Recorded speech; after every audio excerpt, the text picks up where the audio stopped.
Shalom, perkenalkan saya Charlie dari PD PKK Immanuel. Saya pengajar dan pewarta BPK PKK KJ. Hari ini kita bahas tentang yang unik ya, mujizat masih ada. Sekarang di sini yang di tempat ini yang percaya mujizat masih ada boleh angkat tangan? Wah, semua percaya, berarti saya nggak perlu khotbah lagi dong ya. Ya, ingat nggak hari Minggu kemarin bacaan misanya apa? Ingat nggak? Ayo, 10 orang kusta, betul. Terus apa lagi?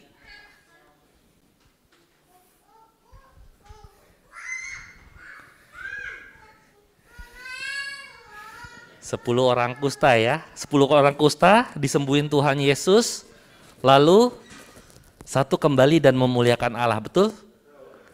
Nah, yang bacaan pertama ingat nggak apa? 2 Raja-Raja 5 ayat 14 sampai 17. Ayo, ada yang ingat yang di sini? Yang di Zoom ada yang ingat? Naaman. Ayo, ada yang ingat nggak? Kita baca ya, 2 Raja-Raja 5 ayat 14 sampai 17.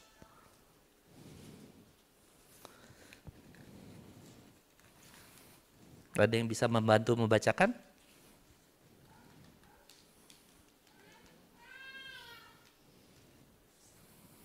Dua Raja-Raja 5 ayat 14 sampai 17.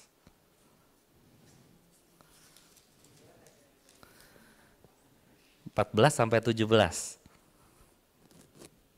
Silakan, boleh pakai mic yang bacakan biar yang di Zoom juga mendengar.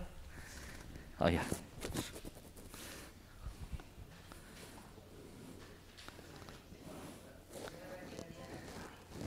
Ya. 2 Raja-Raja 5 ayat 14 sampai 17. 2 Raja-Raja 5 ayat 5 sampai 14. Maka turunlah ia membenamkan dirinya 7 kali dalam sungai Yordan sesuai dengan perkataan abadi Allah itu. Lalu pulihlah tubuhnya kembali seperti tubuh seorang anak dan ia menjadi tahir.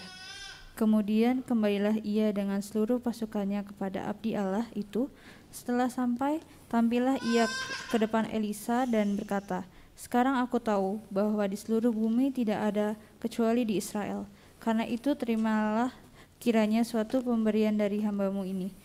Tetapi Elsa menjawab, "Demi Tuhan yang hidup, yang di hadapannya aku menjadi pelayan, sesungguhnya aku tidak akan menerima apa-apa." Dan walaupun Naaman mendesaknya supaya menerima sesuatu, ia tetap menolaknya. Akhirnya berkatalah Naaman, "Jikalau demikian, biarlah diberikan kepada hambamu ini tanah sebanyak muatan, sepasang bagal, sebab hambamu ini tidak lagi akan mempersembahkan korban bakaran atau korban sembelihan kepada Allah lain kecuali kepada Tuhan." Demikianlah sabda Tuhan. Ya, kita lihat ya, tadi bacaannya, bacaan hari Minggu kemarin. Dan hari ini temanya kok bisa cocok ya? Dah, jadi mujizat dari perjanjian lama, perjanjian baru sampai sekarang tujuannya cuma satu. Kita baca yang ayat 15-nya tadi. Kemudian kembalilah ia dengan seluruh pasukannya kepada abdi Allah itu. Setelah sampai, tampillah ia di depan Elisa dan berkata, "Sekarang aku tahu bahwa di seluruh bumi tidak ada Allah kecuali di Israel. Karena itu terimalah sekiranya suatu pemberian dari hambamu ini." Dikatakan tidak ada Allah kecuali di Israel. Jadi ketika disembuhkan, yang dimuliakan itu siapa? Allah.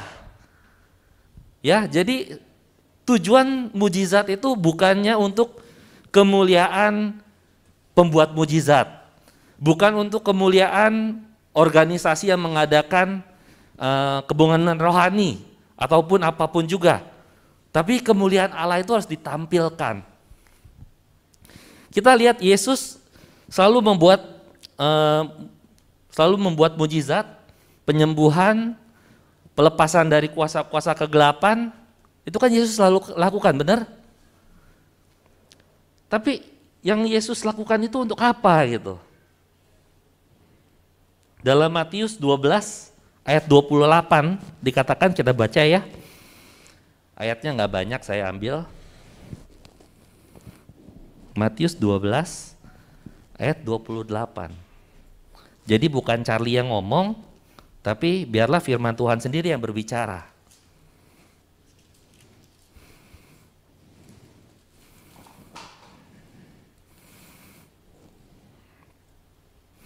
Matius 12 ayat 28. Ya. Tetapi ketika aku mengusir setan dengan kuasa Roh Allah, maka sesungguhnya kerajaan Allah sudah datang kepadamu. Jadi ketika Yesus sudah melakukan mujizat dan sebagainya, orang-orang bertanya-tanya, dengan kuasa siapa Yesus mengusir setan? Nah, ketika mereka meragukan kuasa Tuhan itu sendiri, ya sebenarnya mereka sudah menolak Tuhan sendiri. Tujuannya apa? Kerajaan Allah nyata di dalam kehidupan kita. Itu tujuan mujizat-mujizat terjadi. Kita lihat lagi di dalam Markus 16 ayat 17 sampai 19.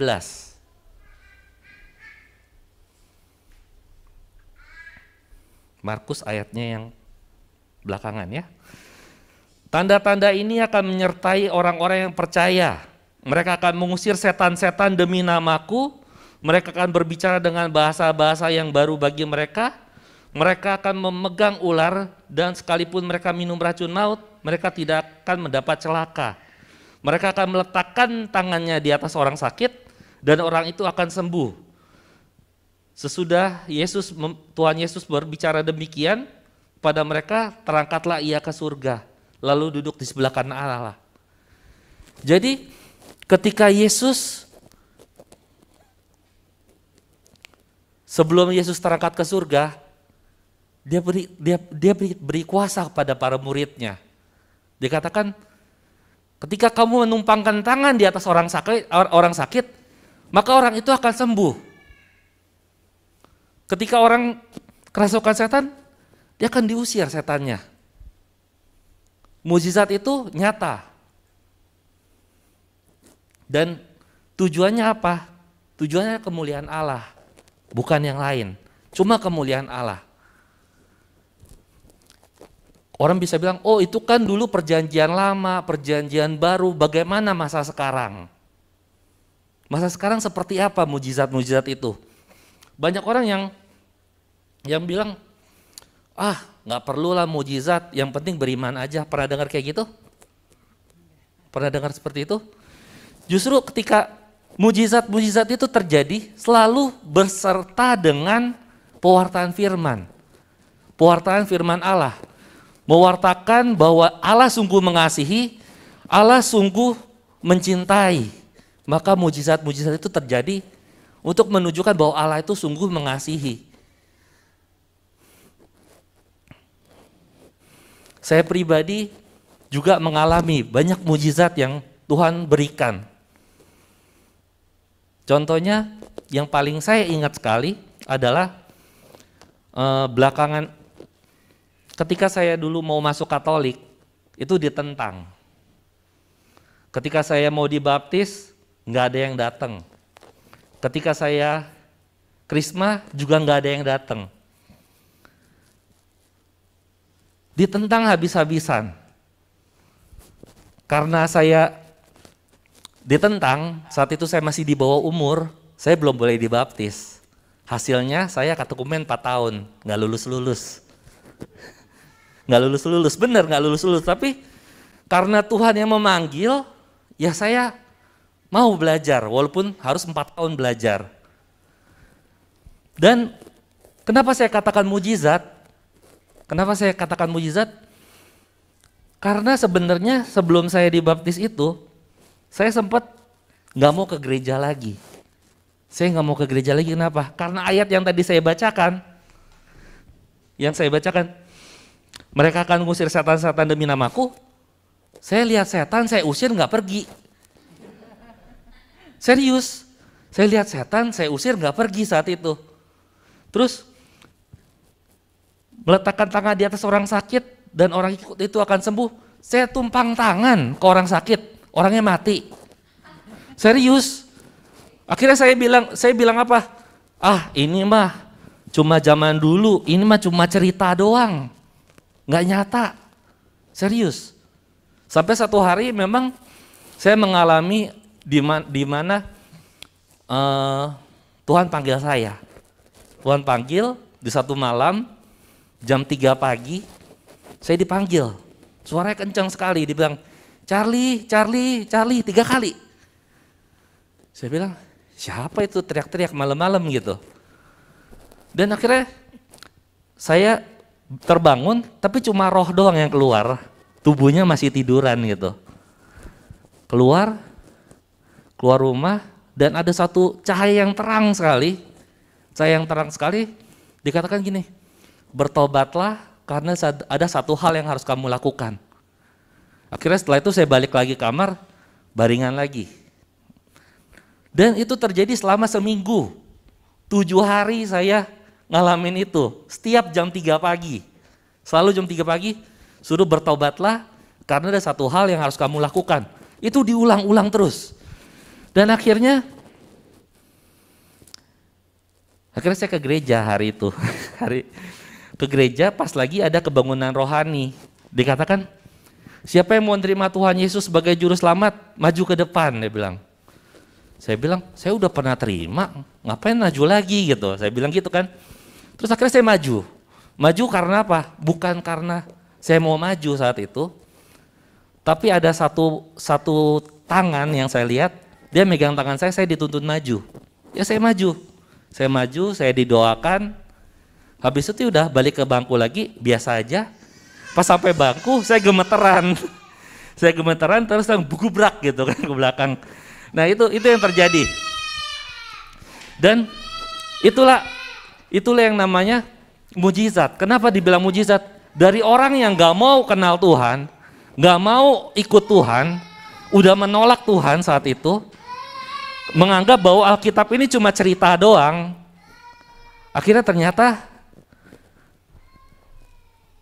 saya dipanggil gitu, ya terus ya saya mau ikut katekumen walaupun harus 4 tahun gitu. Dan itu perjuangan panjang sekali. Kenapa? Karena ya banyak hal yang terjadi. Bahkan ketika saya ya sejak saat itu saya mulai suka doa karena kan bisa dengar gitu, Tuhan manggil gitu kan. Saya dengar, ya saya doa gitu. Sampai satu ketika saya dipermalukan di depan umum, kelas 2 SMP, saya ingat banget, sama guru PPKN. Dia bilang harusnya 2 SMP sudah harus bisa membaca dengan baik dan benar gitu. Kenapa saya dimarahin begitu? Karena saya biasa upacara tugasnya doa. Kan saya suka doa tuh, tugasnya doa. Toto amplopnya ketukar, mapnya ketukar. Pembukaan Undang-Undang Dasar 1945. Pas buka gelagapan dong saya. Habis gelagapan, dan memang nyatanya saya dipermalukan. Nah ketika saya dipermalukan, kira-kira orang yang pernah dipermalukan seperti itu berani nggak di depan sini jadi pembicara? Berani nggak? Pasti nggak berani. Jadi saya bisa di depan ini juga suatu mujizat dari Tuhan. Kenapa? Karena bukan karena kekuatan saya, bukan karena gagah saya, tapi karena Tuhan yang memilih, Tuhan yang memakai, dan kemuliaan hanya untuk Tuhan. Itu yang saya bilang, itu sebenarnya mujizat juga. Hidup kita penuh dengan mujizat, kalau kita itu peka. Kalau kita peka dengan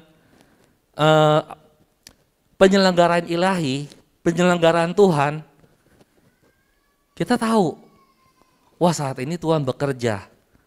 Kita tahu, kenapa? Karena seringkali kita nggak menyadari berapa banyak orang yang begitu bangun tidur, ngap-ngapan, nggak bisa napas. Pas saya kena kena COVID kemarin, mau tidur malam susah banget, kenapa sesak napas gitu. Jadi orang-orang gak menyadari berharganya nafas itu. Nah ketika kita selalu sehat, sebenarnya itu adalah suatu mujizat dari Tuhan, tapi kita gak menyadarinya. Ketika kita bisa bangun pagi, itu juga mujizat dari Tuhan. Dan itu masih nyata. Kalau kita lihat, definisi mujizat itu apa? Menurut KBBI, mujizat adalah suatu kejadian ajaib yang sukar dijangkau oleh kemampuan manusia. Kejadian ajaib yang nggak mungkin, ya susah dijangkau oleh kemampuan manusia. Manusia nggak bisa nalar lah. Bayangin saya yang dulu pemalu, jangankan ngomong di depan sini, duduk di sebelah cewek cakep, muka saya merah sendiri, serius. Padahal nggak ada ngomong, nggak ada apa loh, cuma duduk doang, hanya duduk, tapi bisa merah gitu, saking pemalunya gitu. Sekarang udah malu-maluin mungkin ya. Ya tapi memang itu nyata gitu, itu adalah mujizat, dan itu mujizat itu nyata ketika kita menyadari penyelenggaraan ilahi. Ketika kita bisa bersyukur, mujizat itu nyata. Saya punya pasien di satu rumah sakit. Ketika saya praktek di satu rumah sakit, pasien itu pasien kanker M2.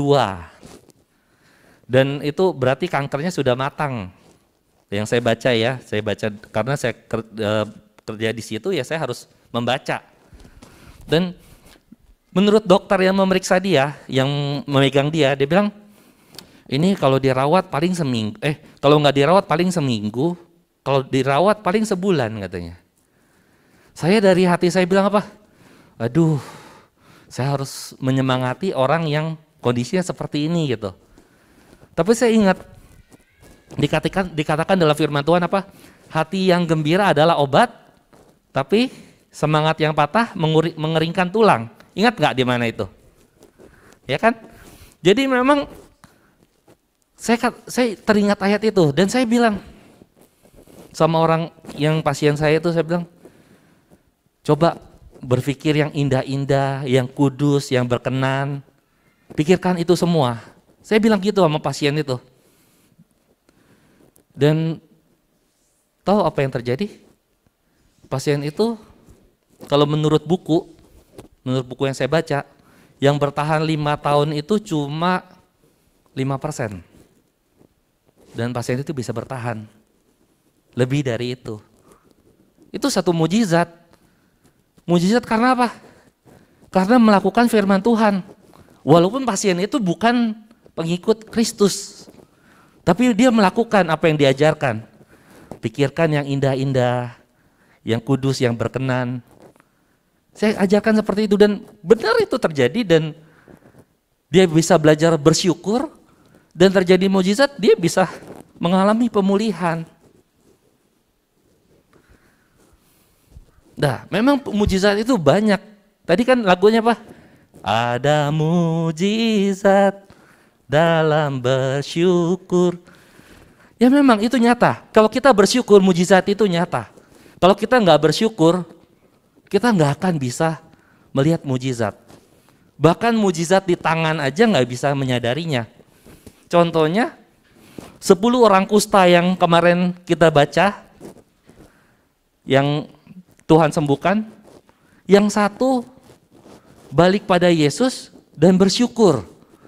Yang 9 udah sembuh, tapi mereka nggak menyadari mereka sembuh. Kenapa? Karena mereka fokus pada penyakit mereka, bukan pada Yesus. Yesus suruh balik ke imam-imam untuk menyatakan kamu tahir.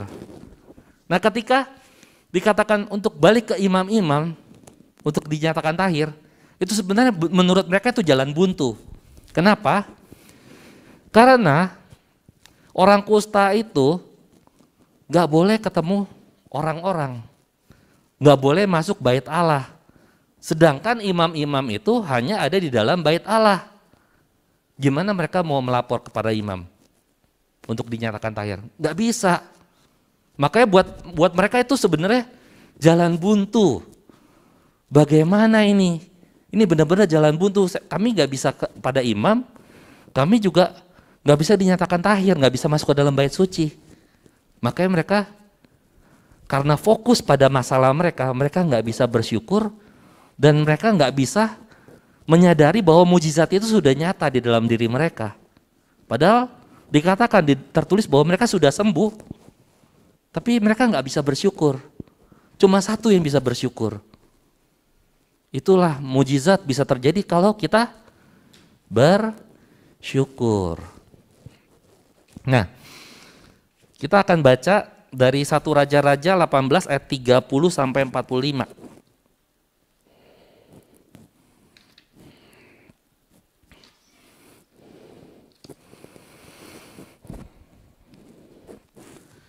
Sampai 39 terus dilanjutkan 45 langsung ya. Kata Elia kepada seluruh rakyat itu, datanglah dekat kepadaku. Maka mendekatlah seluruh rakyat itu kepadanya, lalu ia memperbaikan mezbah Tuhan yang telah runtuh itu. Kemudian Elia mengambil 12 batu menurut jumlah suku keturunan Yakub. Kepada Yakub ini datanglah firman Tuhan, engkau akan bernama Israel. Ia mendirikan batu-batu itu menjadi mezbah demi nama Tuhan dan membuat suatu parit di keliling mezbah itu yang membuat 2 sukat benih, yang dapat memuat dua sukat benih. Ia menyusun kayu api, memotong lembu dan menaruhnya potongan-potongan di atas kayu api. Sesudah itu ia berkata, penuhilah 4 buyung air, tuangkanlah di atas korban bakaran, di atas kayu api itu. Kemudian buatlah begitu untuk kedua kalinya, dan mereka berbuat begitu untuk kedua kalinya. Kemudian berkata, buatlah begitu untuk ketiga kalinya, dan mereka berbuat begitu untuk ketiga kalinya, sehingga air mengalir sekeliling mezbah itu, bahkan menjadi parit itu penuh dengan air. Kemudian datanglah pada waktu mempersembahkan korban petang, tampillah Nabi Elia berkata, ya Tuhan Allah Abraham, Ishak dan Israel, pada hari ini biarlah diketahui orang bahwa engkaulah Tuhan di tengah-tengah Israel, bahwa aku ini hamba-Mu, dan bahwa firman-Mu lah yang firman-Mu lah aku melakukan segala perkara ini. Jawab aku, ya Tuhan, jawablah aku, supaya bangsa ini mengetahui bahwa engkaulah Allah, ya Tuhan, dan engkaulah yang membuat hati mereka bertobat kembali. Lalu turunlah api Tuhan menyambar habis korban bakaran itu, kayu api, batu di tanah itu, bahkan air yang di dalam parit habis dijilatnya. Ketika seluruh rakyat melihat kejadian itu, sujudlah mereka dan berkata, Tuhan dialah Allah, Tuhan dialah Allah. Dan ayat 45-nya dikatakan, maka dalam sekejap mata langit menjadi kelam oleh badai dan turunlah hujan yang lebat. Ahab naik kereta lalu pergi ke Israel. Kita lihat di sini Elia bilang, bayangin itu udah korban bakaran disiram air 3 kali. Kalau udah disiram air bisa dibakar nggak? Bisa nggak dibakar? Nggak bisa ya. Kalau disiram air nggak bisa dibakar. Tapi dikatakan api Tuhan menyambar langsung terbakar. Jadi kalau kita mau lihat dari ayat yang tadi kita baca, bagaimana mujizat dapat terjadi? Kita lihat pertama, dikatakan Elia bilang, datanglah dekat kepadaku. Dekat, harus sehati. Sehati meminta. Sehati, orang Israel diajak, ayo dekat. Tanda itu kita harus sehati. Saya ingat ketika anak saya, ketika dia umur 3 tahun, mendadak dia nggak bisa berjalan. Dia nggak bisa berjalan, kakinya sakit katanya. Akhirnya kami bawa dia ke dokter dan dikatakan JIA, juvenile idiopathy arthritis kalau nggak salah. Jadi itu penyakit autoimun pada anak dan belum ada obatnya sampai sekarang. Belum ada obatnya dan obatnya itu cuma penahan sakit. Penahan sakit ibuprofen saat itu. Dan apa yang kami lakukan? Saya dengan istri saya berdoa sehati, minta sama Tuhan. Dan puji Tuhan sampai sekarang anak saya nggak pernah kumat lagi. Padahal saat itu istri saya belum menjadi Katolik. Istri saya masih Buddha saat itu. Tapi saya ajak, ayo kita berdoa sehati. Kenapa? Yesus pernah berkata, 2-3 orang berkumpul dalam namaku, aku hadir. Kalau Tuhan hadir berarti apa? Rahmat Tuhan ada. Benar? Rahmat Tuhan ada. Nah ketika Tuhan hadir, kalau kita bilang 2-3 orang sebenarnya itu apa? Keluarga. 2 orang, 3 orang sama anak. Bahkan lebih kan? Bukan soal kita bersekutu di sini, enggak. Itu berbicara tentang keluarga. Di mana berkumpul, Tuhan hadir. Saat Tuhan hadir, rahmatnya nyata. Saat rahmatnya nyata, mujizat bisa terjadi. Tapi kalau seandainya kita cuma berpikir secara logika, itu nggak mungkin. Karena apa?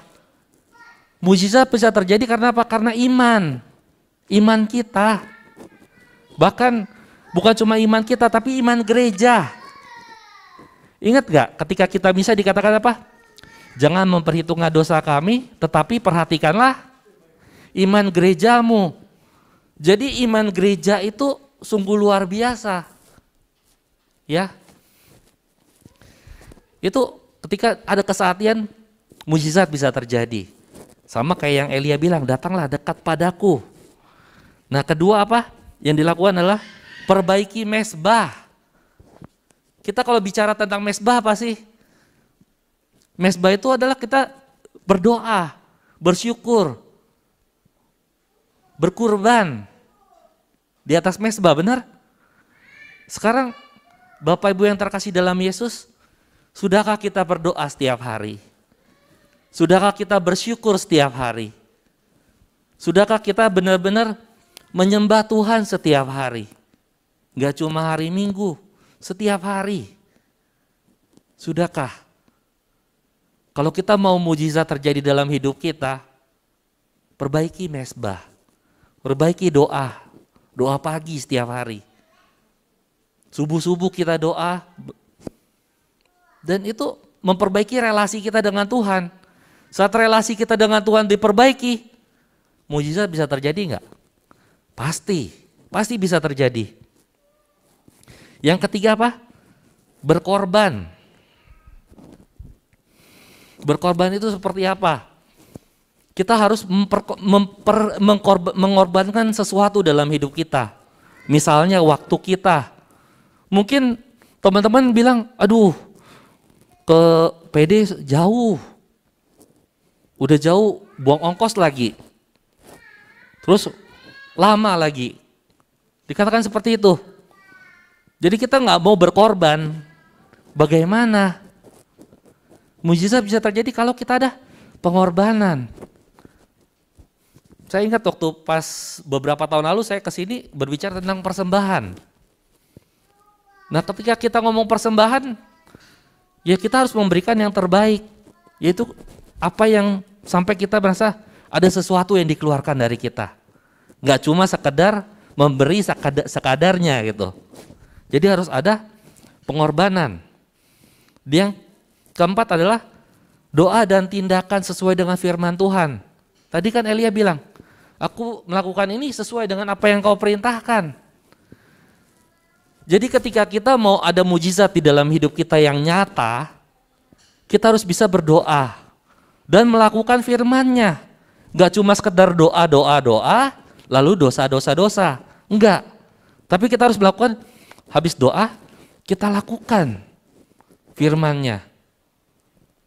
Sehingga apa?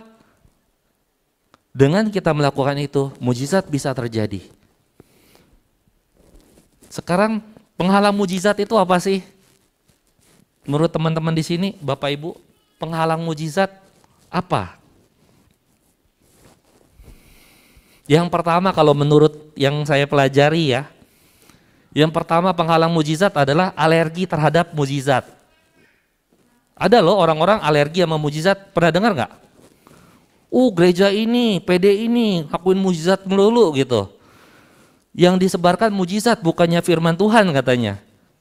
Padahal sebenarnya yang kita lakukan apa? Mewartakan firman Tuhan.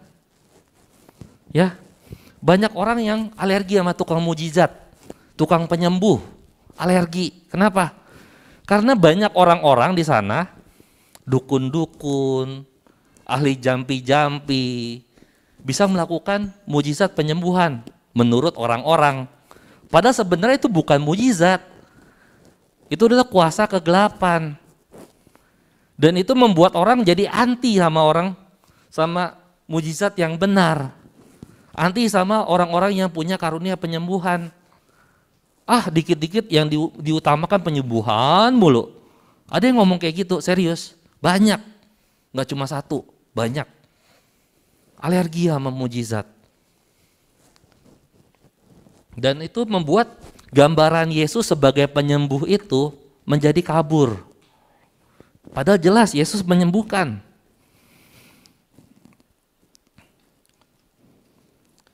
Ya.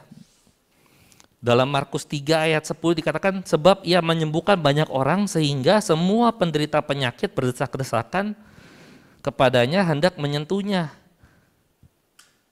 Jadi ya kita nggak boleh alergi sama mujizat, serius. Penghalang kedua mujizat itu apa? Dikatakan penyakit adalah salib yang dikirim dari Tuhan. Banyak yang ngomong seperti itu, pernah dengar? Ada yang pernah dengar? Penyakit itu adalah salib yang dikirim sama Tuhan. Kira-kira Tuhan bisa ngirimin salib nggak? Enggak kan ya? Kita lihat faktanya Yesus nggak pernah mendorong orang sakit supaya hidup dalam penyakit mereka. Sebaliknya Yesus melakukan penyembuhan-penyembuhan dan Yesus memperlakukan penyakit itu sebagai perwujudan kerajaan setan.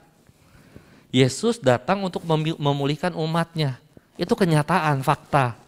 Coba kita lihat di Alkitab, ada nggak ayatnya bilang Yesus membiarkan dia sakit, biarlah dia sakit terus? Ada? Nggak ada. Di Alkitab dikatakan Yesus menyembuhkan sakit-sakit mereka. Jadi pandangan itu nggak bisa kita terima begitu saja. Benar, kita bisa menyatukan sakit kita dengan salib, itu benar. Tapi kalau kita menganggap penyakit itu dikirim sama Tuhan untuk apa? Dikirim dari Tuhan, ya enggak lah. Tuhan enggak ngirimin suatu penyakit. Ayub pun yang ngirimin penyakit siapa? Setan. Yang ngirimin penyakit setan, bukannya Tuhan.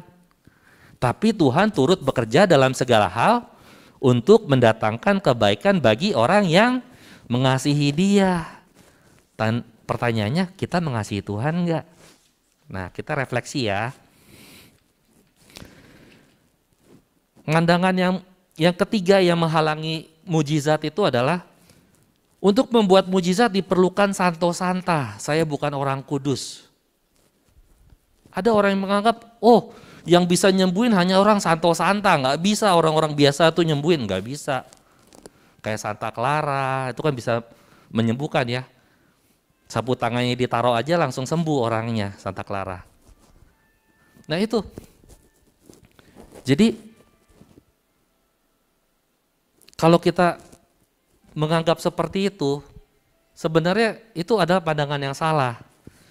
Karisma penyembuhan di dalam 1 Korintus 12 itu enggak berhubungan dengan kekudusan.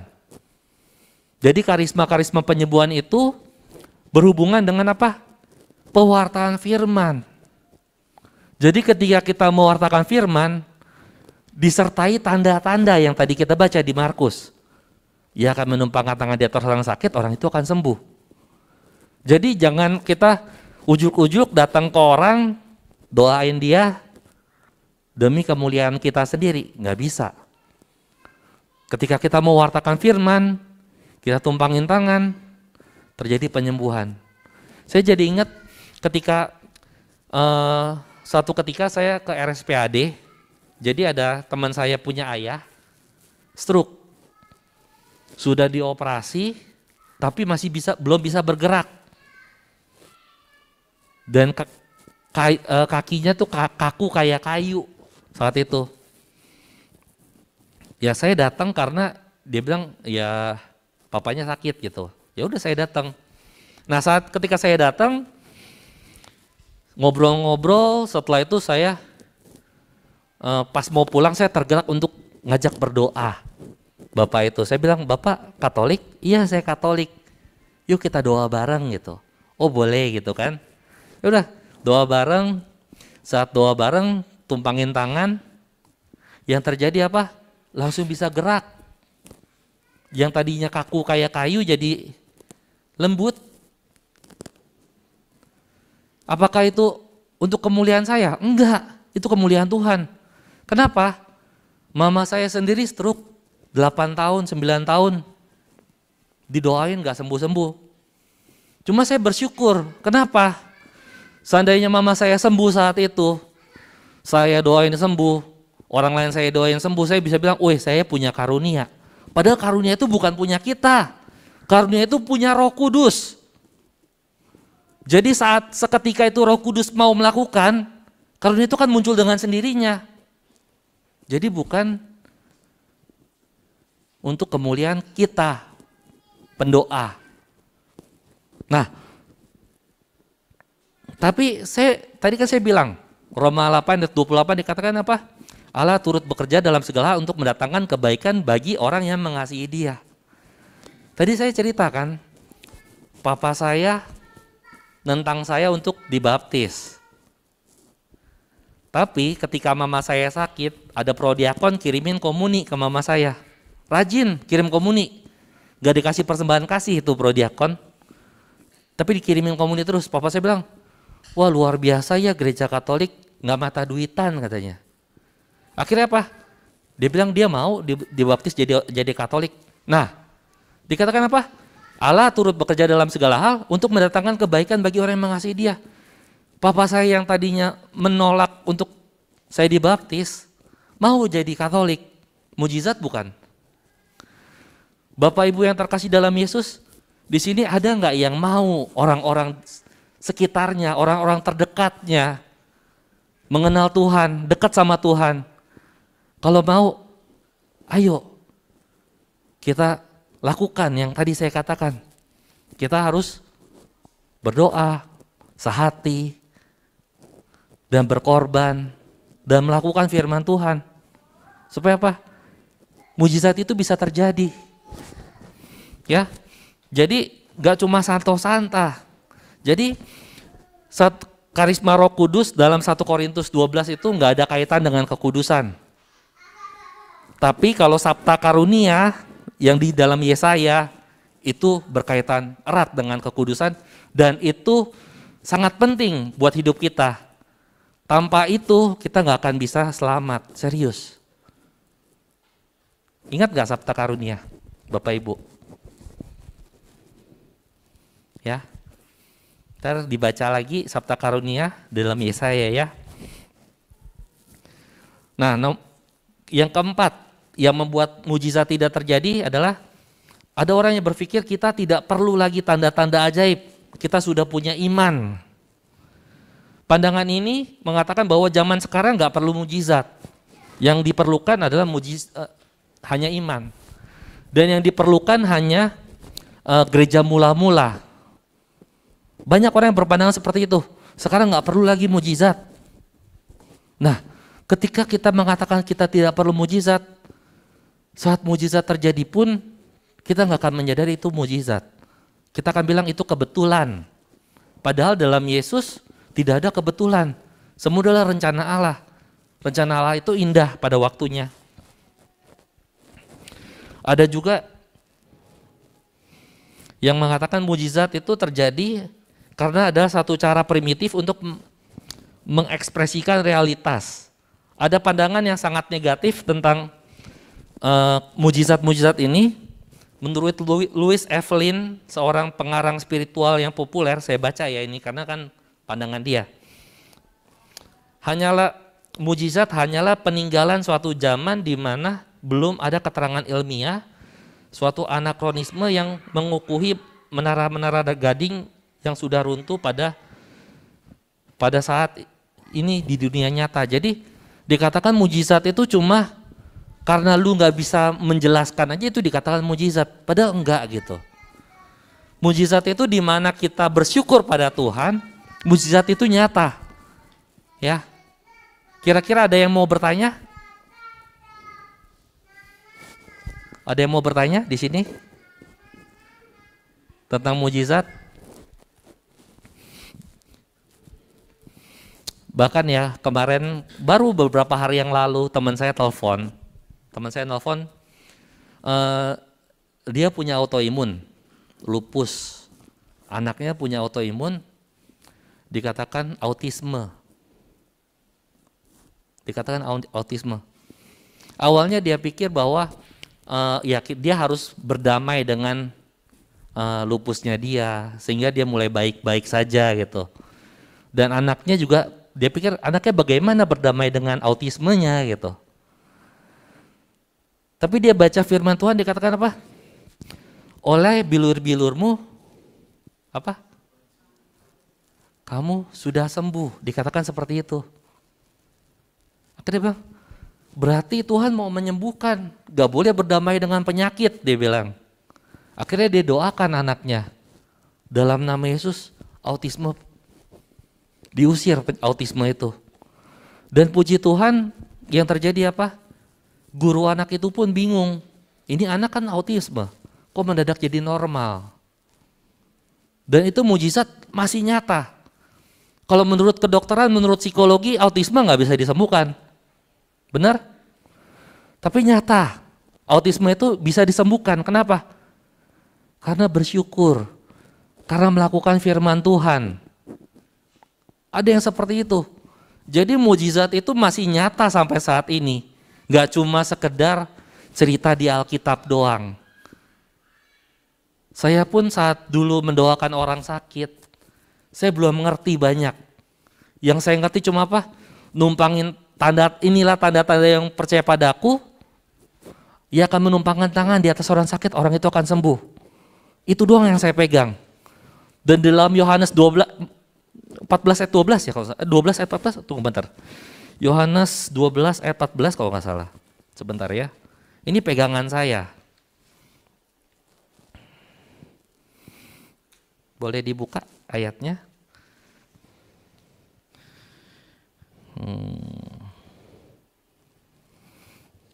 Yohanes 12 ayat 14. Bukan, Yohanes 14 ayat 12 mungkin. Sorry, udah lama. 14:12. Oh ini, aku berkata kepadamu, sesungguhnya barang siapa percaya kepadaku, ia akan melakukan pekerjaan-pekerjaan yang aku lakukan, bahkan pekerjaan-pekerjaan yang lebih besar daripada itu, sebab aku pergi kepada Bapa. Ini ayat yang saya pegang dari dulu. Yesus mewartakan Injil. Yesus menyembuhkan orang sakit. Yesus mengusir roh jahat.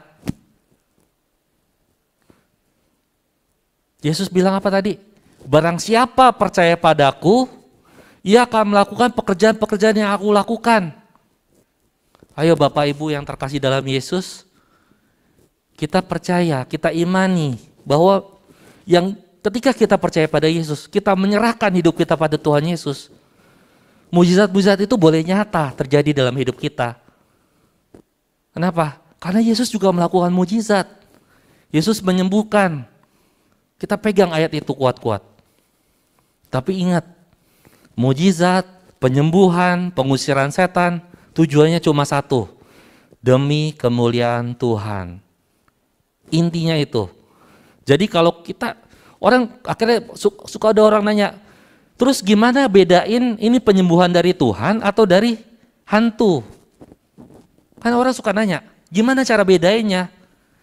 Kita lihat, kalau penyembuhan yang dari Tuhan, nama Tuhan pasti dimuliakan.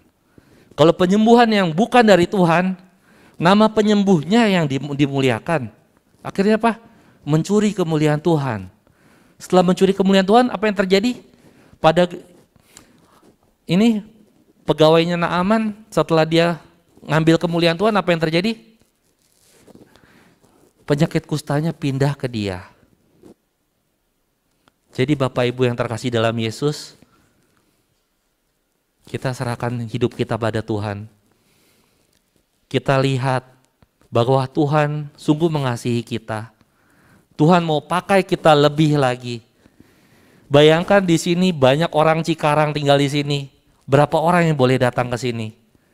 Bukan kebetulan, tapi sungguh Yesus sendiri yang memanggil kita untuk boleh datang. Dari banyak orang, cuma ada 14 orang yang ikut Zoom. Karena apa? Tuhan memilih. Mungkin yang di YouTube ketika dia lihat, ada PD Elsa dan dia dengar ini. Ketahuilah, Tuhan telah memilihmu. Dan Tuhan sungguh mengasihimu. Dan mujizat Tuhan boleh nyata dalam hidup kita. Mari kita bersatu dalam doa.